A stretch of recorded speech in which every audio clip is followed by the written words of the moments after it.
Today's video is all about how to start running if you're overweight and how to feed the ducks.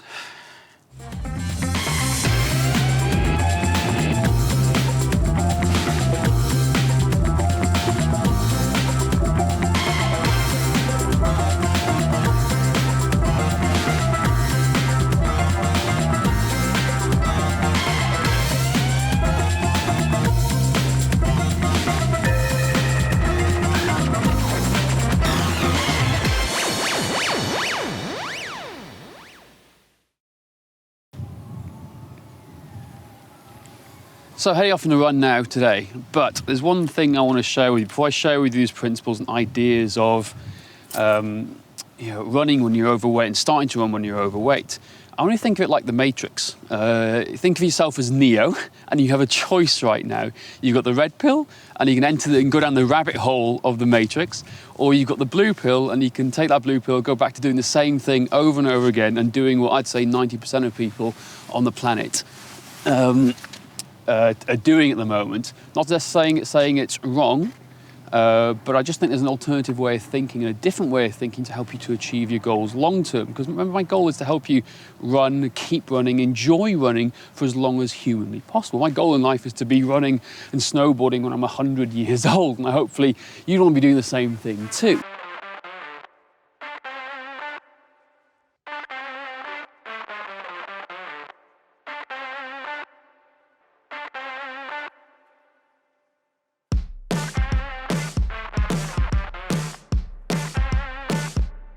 So one of the most important concepts to grasp if you're new to Strength Matters is that health comes first. Health comes first is our mantra. It's the most important thing that we do. The reason for that is because when you're over 30, you've got to start thinking about the bigger picture. It's all about the long haul. We want to live long and prosper, like for all you Trekkies out there is the best way to put it. So if we put health first, we're thinking about how we're going to keep on training until we're 80, 90, 100 years plus, if we've won a genetic lottery, if we're lucky enough to get that far in the first place. So that is so important. So before we start thinking about running and how fast you want to do something, let's get your health in check first. Let's talk about your health, get the right stats, the right metrics for that first and foremost, to get you healthy, to allow you to run for the long haul. Now, what does that look like? What does that mean? Well, we have three markers that we want to look at right first and foremost. The first is your waist to height ratio. The second is your single leg balance with your eyes closed. And the third thing is your deep squat sit, to make sure you pass all these markers and ensure that you're fit and able to run. It's like a fit to fly certificate. It's your fit to fly checklist. So the waist to height ratio test is the first test I'd like you to consider trying before you start running. If you're overweight, that is, and you want to start running. In fact, it's the same test we use for everybody that comes to us. Is your waist half your height? So you're going to take your waist in inches or centimeters and divide it by your height in inches or centimeters, as long as it's the same measurements you're using.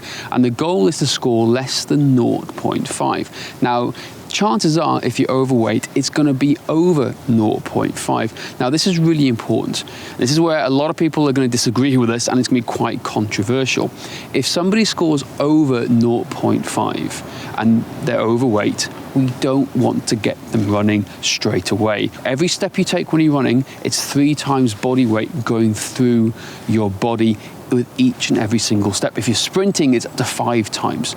We don't want that force going through your body if you're overweight, because it's just too much stress on your body and will likely lead to injury.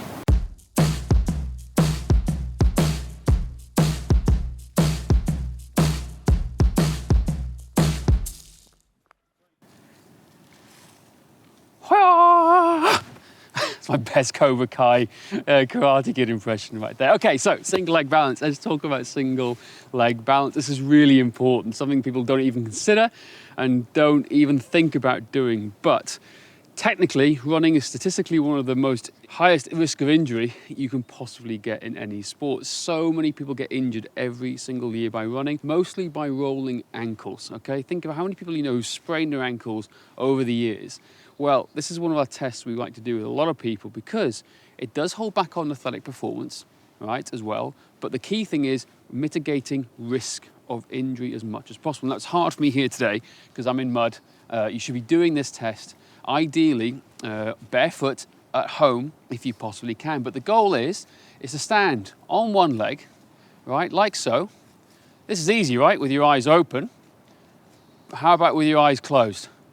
Can you hold your balance for 15 seconds at least with your eyes closed on both legs? That's really important. Single leg balance is testing your proprioception underfoot, your balance and coordination, and your vestibular system to make sure you're fit and ready and able to run. Because if you can't do those tests, it means you're likely to get injured, and there's a higher chance of you getting injured. But also, on the performance level, it's like having a handbrake on. If you're not working together with your brain, your CNS, it's always going to hold you back from reaching athletic advancements later on. So we need to address this first and foremost.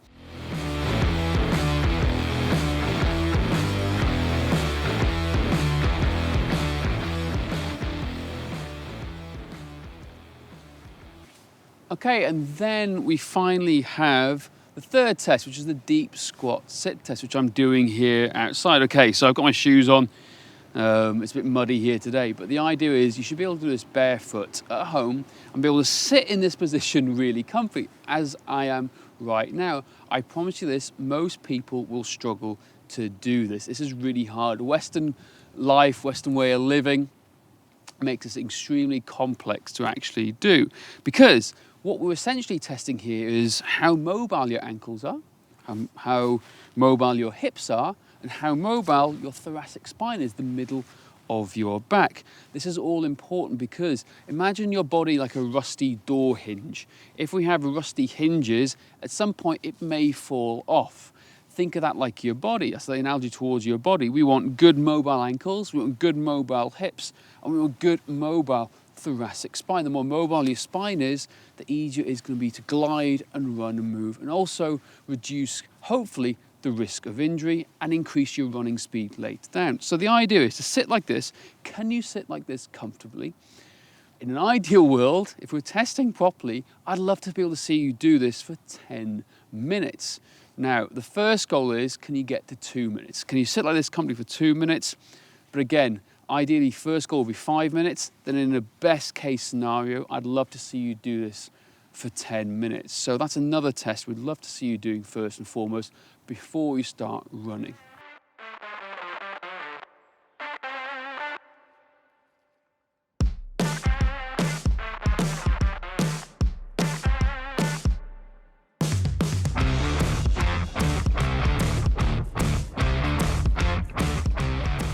So the next steps are essentially to start off with what we call walk, running, walk, jog. That's a really good way to start doing it, to think about doing things. So very simply, as long as you've built up your tolerance and we've conditioned you ready to start doing this, this is how you're going to proceed.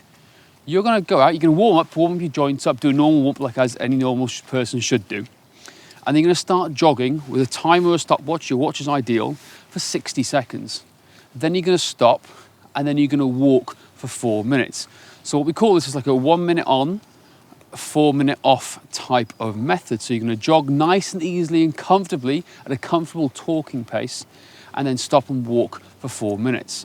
I recommend doing that for 20 minutes in total to begin with, then extending this out to maybe 40, 50, and even 60 minutes of 1 minute running, 4 minute walking continuously, and do that for a couple of weeks. Then to progress to the next level, you're then going to do exactly the same thing, but do 2 minutes of running, 3 minutes of walking. So you're doing 3 minutes of jogging, 2 minutes of walking, and finally you're doing 4 minutes of jogging, nice and comfortably, remember, not sprinting as fast as you possibly can, and 1 minute of jogging. If you can do that for a full 60 minutes total with those 5 minute intervals, you're in a really good place, and it's helped you to build up the tolerance for your joints, your ligaments, your muscles, and conditioned you the right way to get you started into maybe continuous jogging. Remember, it's all about building volume first, and then we can talk about speed afterwards.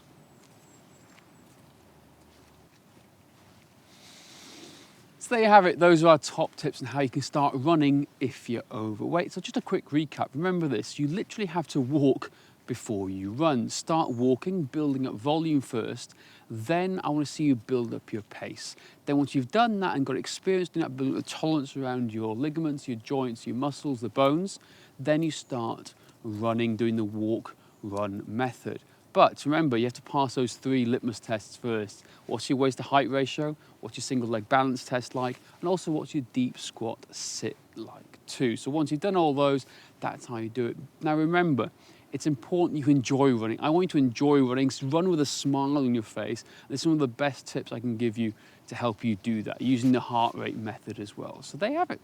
Enjoy it. Hope you get to where you want to get to, whether it's losing weight, being able to run for the long haul. I hope you achieve it. I genuinely hope you achieve it. Now, if you want some help to get there faster, you can always give us a call. We're more than happy to help you out. So strengthmatters.com/call. We're always there to help you. That's what we do. We help people over 30 lose weight, get stronger, and live better. That's what our mantra, that's what we live by, and we're here to help you. So, if you haven't liked, comment, and subscribed, please do so now. Let us know tips down below, what we've learned from this video. Remember, are you Neo? Are you going to apply the matrix principle, go down the rabbit hole that we've shared with you? Because there's lots more of it to go from. And if you take our point of view from our health comes first standpoint, so please take the red pill, unless you really want to take the blue pill and go back to living the life you normally live. So, suppose I better go for my run now, hadn't I? So I've been chatting around all about it. So I'll see you guys on the next video.